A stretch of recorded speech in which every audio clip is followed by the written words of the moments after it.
boys, this pre-lunch session was related to lecture prescribing clinical practices. So after one more lecture, then we'll have moved to another session. So it's better if we break this session for the break. And before we go for the lunch, I request Professor K. Sharma sir to please this moment of appreciation to our previous speakers.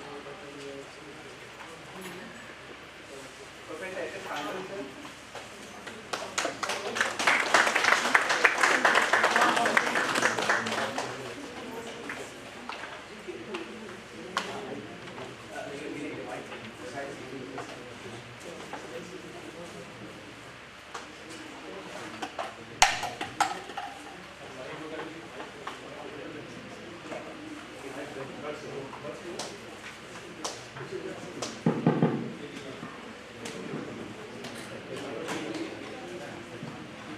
You see, I know all the four speakers.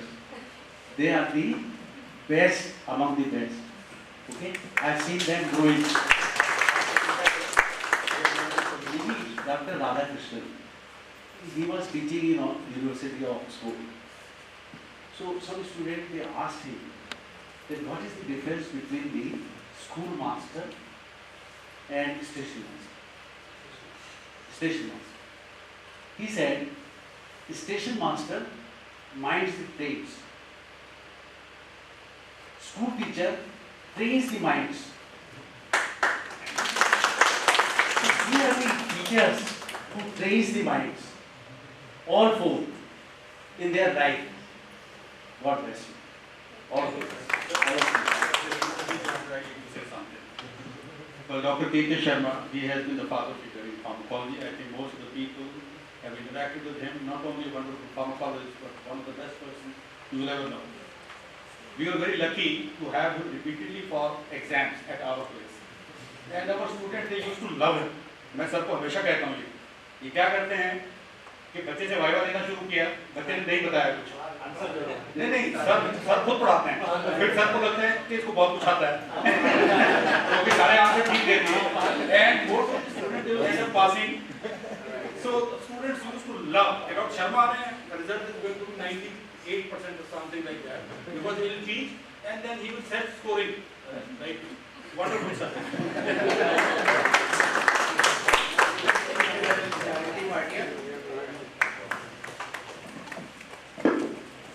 We start with the youngest, like the youngest.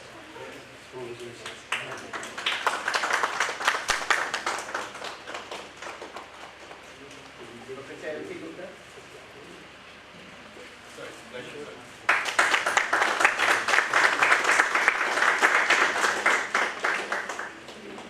Professor Banda Roy.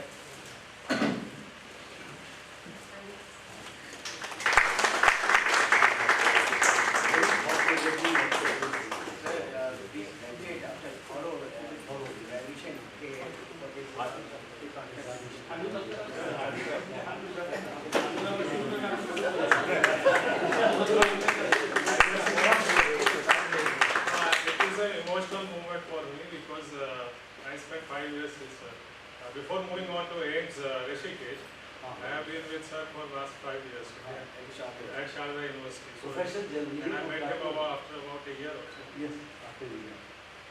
He has started his professional journey from Srinagar and College, moved to Chandigarh, and then to Delhi, came to Sharda University, and there I had a chance to be with him, and I saw him live, very nice.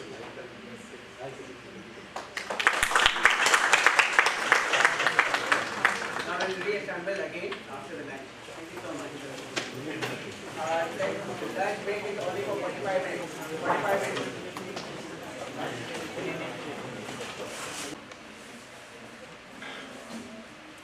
My esteemed colleagues and distinguished delegates,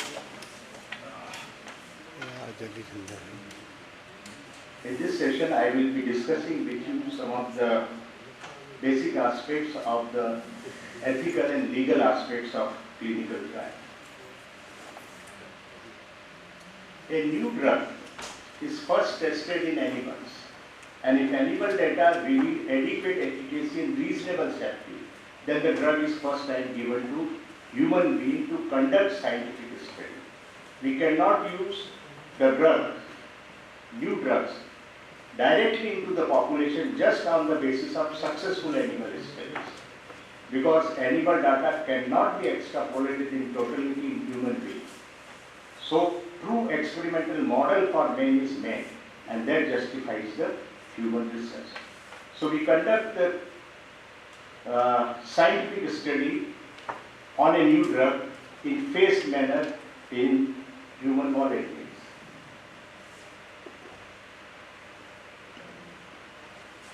These are divided into 4 phases.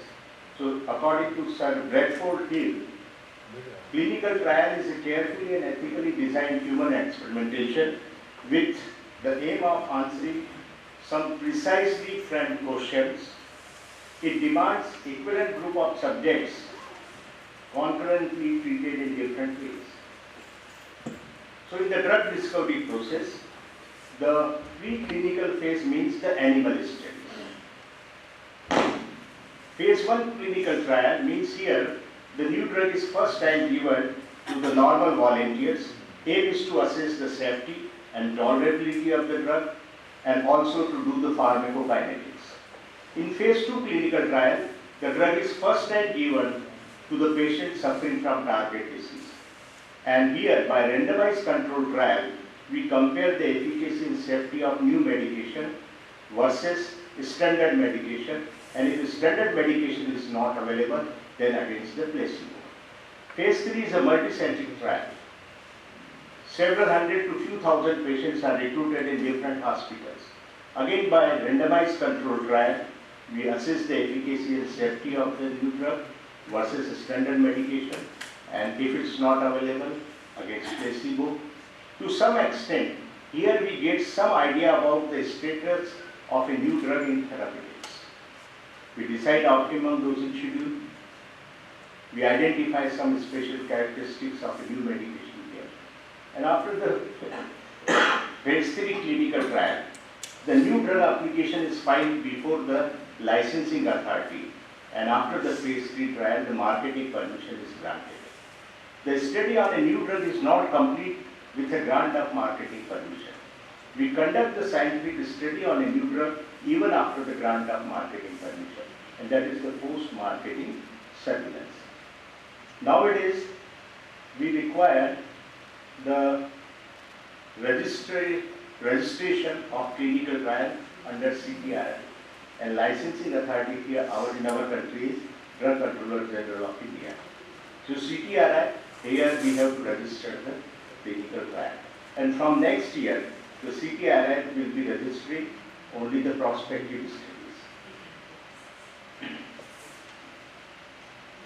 So this is the randomized control trial. Now, the subjects, if they meet admission criteria, the exclusion and inclusion criteria should be well defined. When they satisfy, they are registered in the trial and now allocated to either test group, means receiving the new medication, or to the control group receiving the standard medication available that time, or if not, then placebo. The subjects who are entering into the study has an equal chance of going either to test group or control group by the scheme of randomization.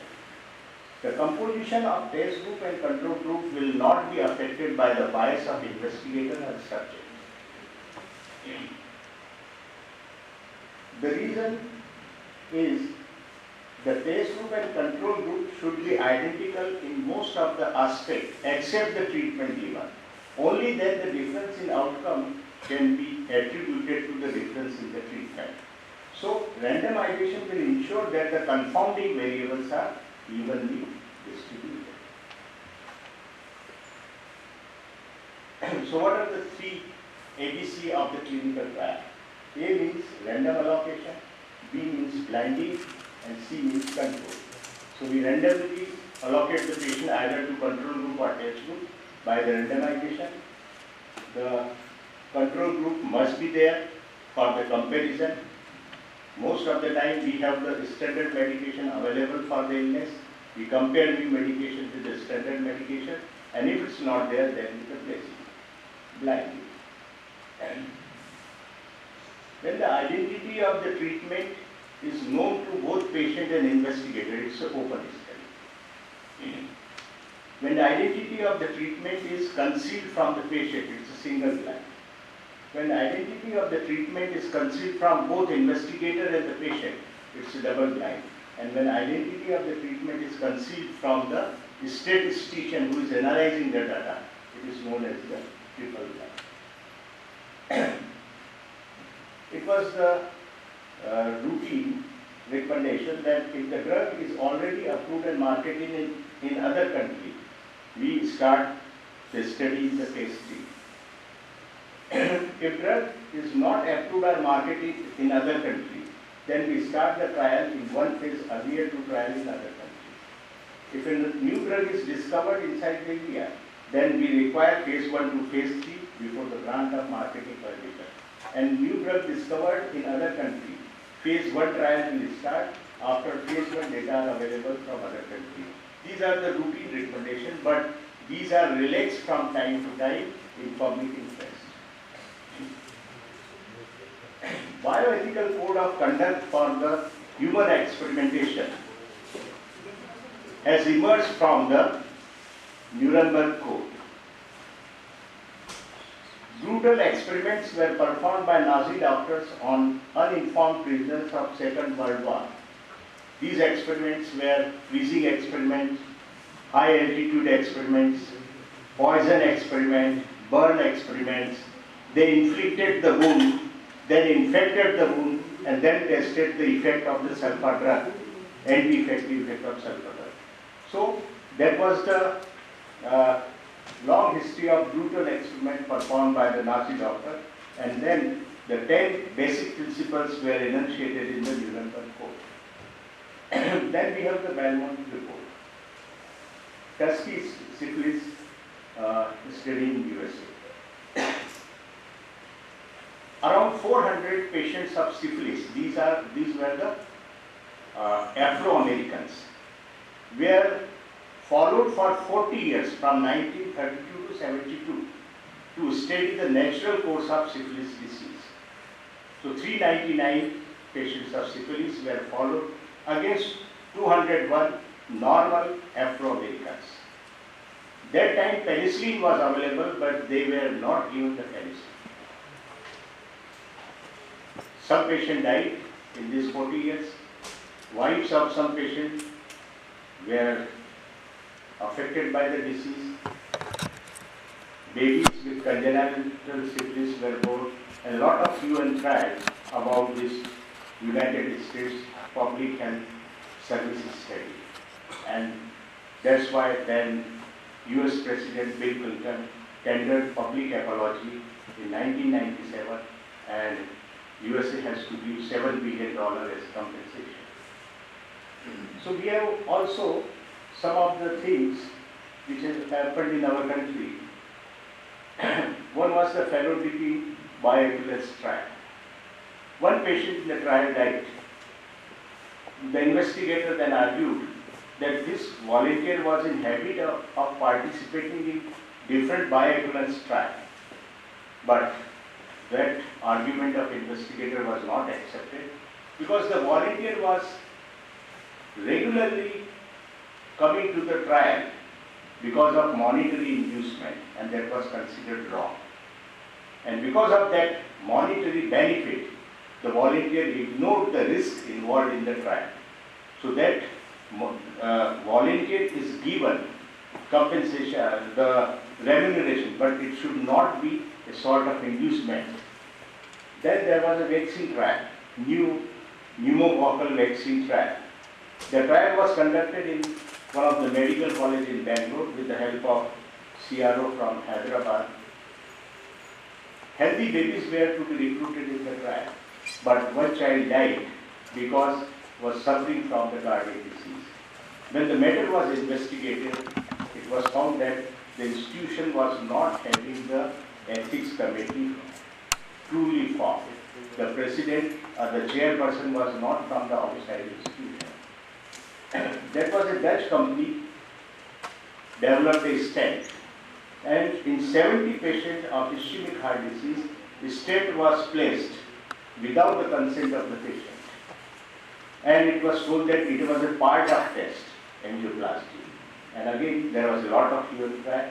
So now we have the various guidelines, bioethical code of conduct for human experimentation in the form of declaration of LCP. We have WHO guidelines, we have the GCP guidelines, the CDSCO, ICMR guidelines, Schedule 5. These 7 ethical requirements are must. So 7 ethical requirements that must be met before a clinical trial can begin. Social value, scientific validity, fair and objective selection of subject, informed consent, favorable benefit risk ratio, approval by Institute Review Board, that is at the Institute Ethics Committee, and the respect for human subject. What are the prerequisites for the start of any research in the human being? It must conform to generally accepted scientific principles, must be preceded by adequately performed laboratory and animal experimentation, must be based on thorough search of scientific literature, must take a step to protect the environment if affected, and there must be a clear assessment of the benefit versus risk. Benefits must outweigh the risk. Who can conduct the clinical trial? It is conducted by a scientifically qualified person under the supervision of clinically competent person. Though in research, the subject has given the consent, but the responsibility of the protection of subject rests on the physician. It is the duty of physician to promote and safeguard the health, well-being and rights of patients, including those involved in medical research. The physician's knowledge and conscience are dedicated to the fulfillment of this duty. The Declaration of Geneva binds the physician with the word, "The health of my patient will be my first consideration." International Code of Medical Ethics declares that a physician shall act in the patient's interest while providing medical care. It is the duty of physician involved in medical research to protect the life, health, privacy, dignity, integrity, right to self-determination, and confidentiality of personal information of research subject. The subjects which are involved, who are involved in the study must be volunteers, means willingly participating and informed participants. My colleague Dr. Gaikwad will be covering the informed consent after me in detail, but in general, what information we will deliver to the human subject participating in the research, clinical trial. Aims, objectives, methodology, anticipated benefits, potential hazards, discomfort, responsibility, post-study provisions. We also disclose about the sources of funding, any conflict of interest. We also disclose that there is a possibility of failure of treatment, and also very important, the subject has a right to withdraw from his study any time without assigning any reason, and this should not affect doctor-patient relationship. This information is given in the language which is easily understandable by the human subject. An investigator must ensure that the volunteer has understood it. Audio-visual recording of informed consent process, entire process. Information you have given, the consent, all the process is mandatory if the trial or a new clinical entity is conducted in vulnerable population. But when we are dealing with the drugs, anti-leprosy drugs or anti-HIV drugs, the visual recording is not allowed because we have to maintain the confidentiality of patient. Here only audio recording is to be done. What is legally valid consent? The consent which is given freely, voluntarily and directly is the legally valid consent. It should be given without any fear, force or fraud. It is written consent, but verbal consent should be formally documented and signed by witnesses. In case of minor under 18 years of age, the consent is taken from legally authorized representative, parents. But between 7 to 12 years, 7 to 18 years, we have to take the assent of the child also. Between 7 to 12, verbal assent is sufficient, but between 12 to 18, the written assent is to be taken. In case of medical research using identifiable human material or data, the consent should be obtained from the subject. Those who are not legally competent to give the consent, like minor, physically or mentally incapable, in such study, in such cases, the trial is allowed only when studies are beneficial to the population represented by them, and if the research cannot be performed in legally competent persons. Physicians should be very cautious while obtaining the consent if the subject is in direct relationship with the physician or there is a possibility that may consent under duress. In that situation, the informed consent should be obtained by appropriately qualified individual who is completely independent of this relationship. So whenever there is some relation or there is a possibility that one may give the consent under duress force, then the consent should be taken by another person who is completely independent of this type of limitation. If the consent cannot be obtained, the reason for not obtaining the informed consent must be mentioned in the protocol and submitted to ethics committee. But if subject becomes able to give consent during the course of the study, then his or her freely given consent is to be obtained. Now, who are the vulnerable? Legally vulnerable, we can say the children, elderly patient, pregnant women. Usually we do not include these patient subgroup in the pre-marketing phases of clinical trial. Up to phase 3, we are excluding children, elderly patient, severely ill patient, pregnant woman, nursing mother, patient suffering from other disease, patient receiving other drug. We are excluding. Pregnant women and children can be included in the phase 3 trial if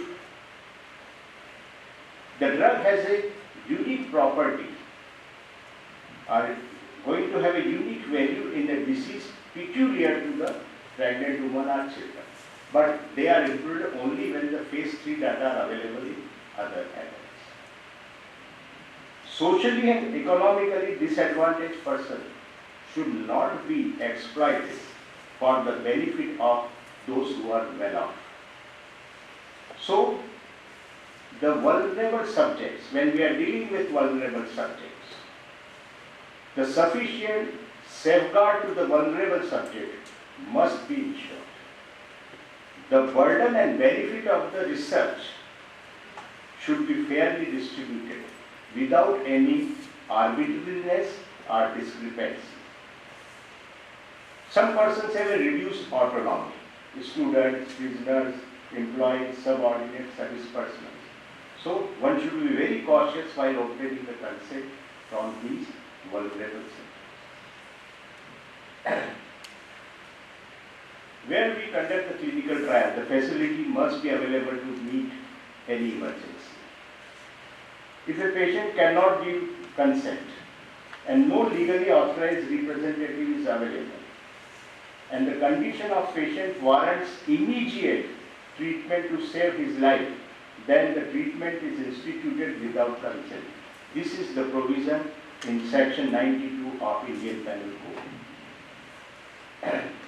The Institutional Review Board or Institute Ethics Committee. The protocol is submitted before the Institute Ethics Committee for consideration, comment, guidance and approval. The Institute Ethics Committee is multidisciplinary and multi-sectorial in composition. There should be adequate representation of gender and community. The person chairman is always from outside the institute. Then we have one or two basic medical scientists, one or two clinicians, one legal expert or retired judge, one social scientist or representative from NGO, one philosopher or ethicist or theologian, one lay person, and member secretary is from the institute. So that is the composition of the Institute Ethics Committee. Minimum 7 members should be there. If we have more than 50 members, then there may be a problem in arriving at a consensus. Because too many members, so there may be a problem in arriving at a consensus. So the Institute Ethics Committee should not be very large, but minimum 7 members are must. And quorum is complete if these 5 should be present, besides the chairman and member secretary. Basic medical scientist, clinician, legal expert, lay person, member of NGO, social scientist, ethicist or theology. Now, there are one school of thought that the chairman and member secretary can play a due role. Man can be a clinician or basic medical scientist. So ideally, we should avoid that they should play a due role. Because if they play a due role, then including them, there should be a 5 members. Independence and competence are the 2 hallmarks of Institute Ethics Committee. There should not be any conflict of interest. If I am a member of Institute Ethics Committee and my own proposal is brought before the Institute Committee, then I should not participate in discussion, I should be out, and I should not participate in the voting, and that must be recorded in the minutes. The Institute Ethics Committee must be registered with the licensing authority. Registration is valid for 3 years. IEC must allow the officials of CDSCO for inspection. Institute Ethics Committee has to decide how many trials an investigator can undertake. Earlier, there was a restriction that principal and investigator cannot undertake more than 3 trials at a time. But now this restriction has been removed. It is up to Institute Ethics Committee to take decision in this regard. Earlier also there was one restriction that the clinical trial cannot be conducted in a hospital having the bed strength less than 50. Again, this restriction has been removed. If you want to include one more investigator in a trial, or you want to include one more clinical site, or one site for clinical trial, again the decision is to be taken by the Institute Ethics Committee. So IEC will monitor the ongoing research, may take opinion from outside experts. It is a duty of investigator to inform the Institute Ethics Committee about any serious adverse event occurring during the trial. All the records shall be maintained for 5 years from the date of completion or termination of this study. IEC accreditation under the NABH will be required from next year for the sponsored trial. Now, what are the clinical trial related injuries? The clinical trial related death or injury may be due to the adverse effect of the investigational program. It may be related with the clinical trial related procedure.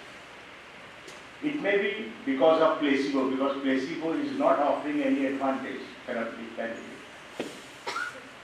Or this injury may be due to failure of investigational product to provide intended therapeutic benefit. Or there may be violation of protocol, scientific misconduct or negligence of investigator or response.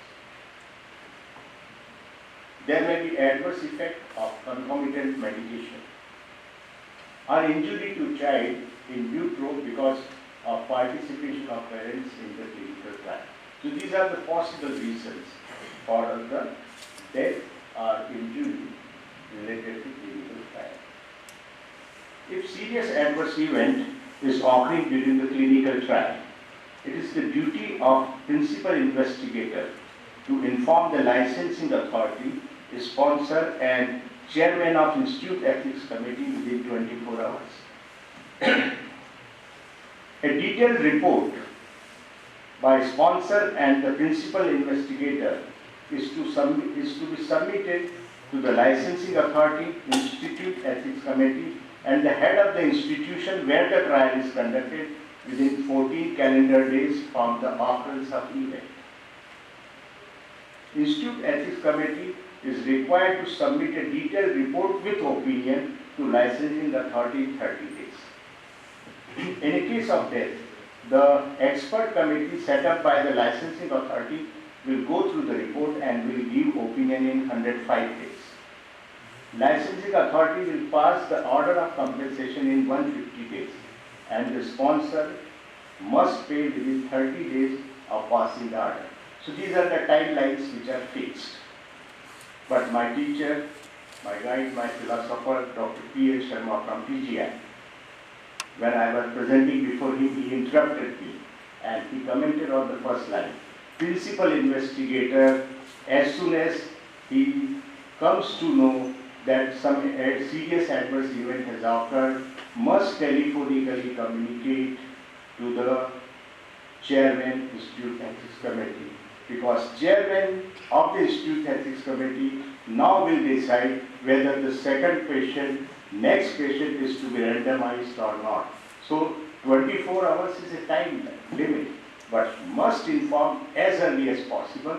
Now the decision is to be taken by the chairman of the Institute Ethics Committee whether it is to be continued or it is to be stopped, randomization is to be stopped till the whole issue is investigated and the matter is settled.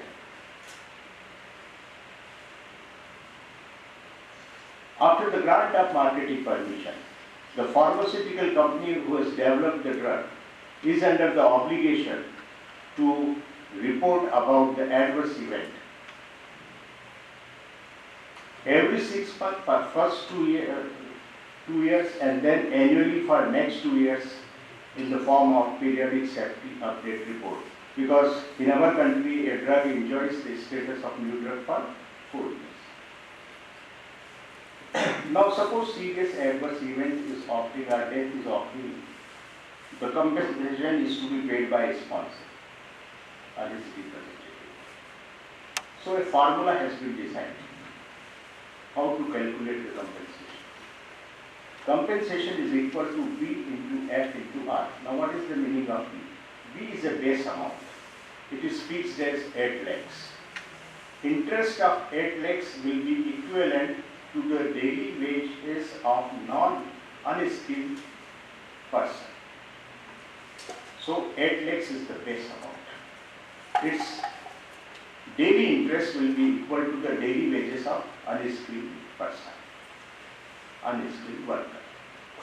F, it is a factor which depends on the age. If age is more, then the value of this factor will be less. This 99.39 is the value of F for the 65 years old person. The value of F will be more if the age is less. Third is the risk factor. Value of R is low if the patient recruited in trial is terminally ill. It's 0.5, but it's very well healthy. The value of R will be 4. Okay. So value of R is 0.5 if the patient is expected to die in next 6 months. Its value is 0.5. Otherwise, if the volunteer who is involved in the study is otherwise healthy, then its value is 4. So just calculating the amount of the compensation is to be paid to 18 years old boy who is otherwise healthy, participated in the trial. 8 is the base amount. F is 226.38. This value is obtained from Workmen's Compensation Act, depending on the age. Low if the age is more, high if age is low, and 4 because volunteer was otherwise healthy. So value R is more if patient is healthy or volunteer is healthy. So it comes to around 73 lakhs. So if 18 years old boy recruited in phase 1 trial, otherwise healthy, died and it is implicated to the trial related injury, one has to pay around 73 lakhs. Medical research can be combined with medical research. If a proven prophylactic, diagnostic or therapeutic method do not exist or have been ineffective, then the physician with informed consent from the patient or from legally authorized representative must be free to use unproven or new method, may be prophylactic, diagnostic or therapeutic, if in physician's opinion it offers the hope of saving life, re-establishing the health or alleviating the suffering. So here we can combine the research with the care. When we discontinue the trial prematurely, if risks outweigh the benefits, or there is a reason to believe that continuation of the study may cause harm to the subject, or sometimes for positive reasons we prematurely terminate the trial. If there is a conclusive proof that positive and beneficial result is there, and therefore we don't want to deprive the patient from new treatment, from the benefit of new treatment, then for positive result it can be prematurely terminated, but the data must be submitted before the committee, independent committee, to give the opinion. Authors, publishers are under the ethical obligation to preserve the accuracy of data, must publish both positive and negative results and make it available to the public. The reports of experimentation not in accordance to the principles laid down in Declaration of Health Safety should not be accepted for publication. The volunteer who is participating in clinical trial, we give remuneration for the time he spent, little discomfort, etc. The remuneration should be reasonable, it should not look like a bribe.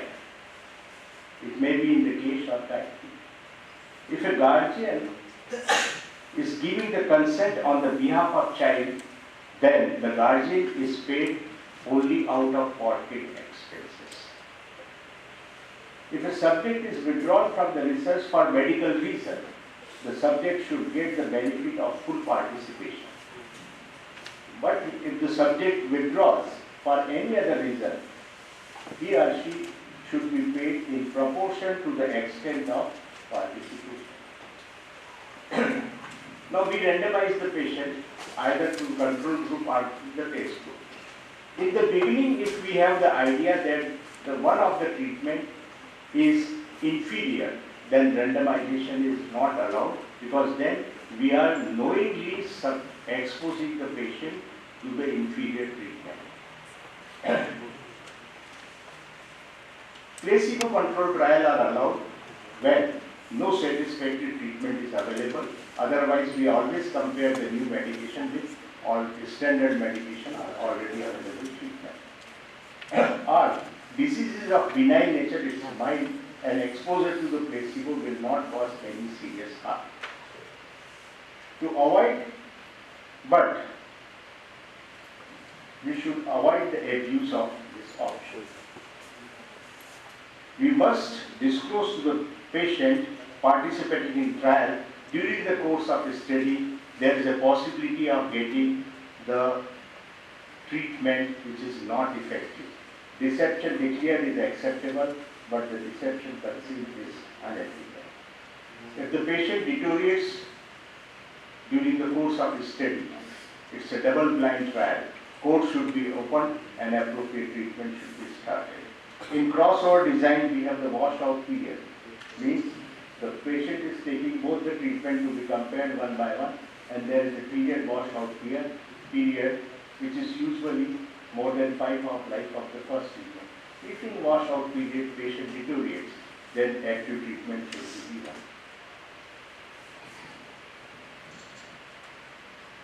If one comparative clinical trial reveals that one treatment is inferior to other, then the similar trial should not be conducted. If validity of first trial is doubtful, then the duplicating trial is allowed. If there are post-trial provisions, that must be explained to the volunteer who is in the participating in the trial. Now this is one new thing which has come. Clinical trial for academic purpose. No permission for the conduct of clinical trial intended for the academic purpose in respect of approved drug formulation shall be required for any new indication or new route of administration or new dose or new doses form if trial is approved by Institute Ethics Committee and data are not intended for submission to the licensing authority, means not for getting the marketing permission. However, IEC must inform licensing authority about this, and if no communication is received in 30 days, it is presumed that no permission from the licensing authority is required. So this is new development. Honorable Supreme Court of India has observed that medical profession is a very respectable profession, and doctor is looked upon by the common man as the only hope when a person is hanging between life and death. Negligence as a tort is a breach of duty caused by omission to do something which a reasonable man would do, or doing something which a prudent and reasonable man would not do. To prove negligence, we have to prove three things. Investigator has a legal duty to exercise duty here. There is a breach of duty on the part of investigator, and human subject has suffered some damage. One can go to civil court for compensation or may get to further criminal proceedings. Investigator does not enjoy any immunity if negligent act of the investigator has caused some problem to the human subject. So investigator may be charged under section 304A of IPC if death of the patient occurs due to the negligent act of investigator, that he is liable to be punished with imprisonment up to 2 years or fine or both. But it's a bailable offence. Again, the negligent act causing the hurt, simple hurt, grievous hurt, or endangering the life, it will attract the provision of the section 336 of the IPC, 337 of IPC and 338 of IPC. When clinical trials should not be allowed to start, if the integrity of investigator, honesty of investigator is doubtful, when scientific competence of the investigator is doubtful, the facilities to conduct clinical trial at the site are inadequate, if there is a reason to believe that the trial may cause death or lasting disability to human subject, or if trial design is poor. So in that situation, trial should not be allowed to start. So to conclude, there is a reasonable likelihood that the population in which the research is carried out is stand to the benefit from the result of research. So there must be some social benefit. In the research, the well-being of human subject should take precedence over the interest of science and society.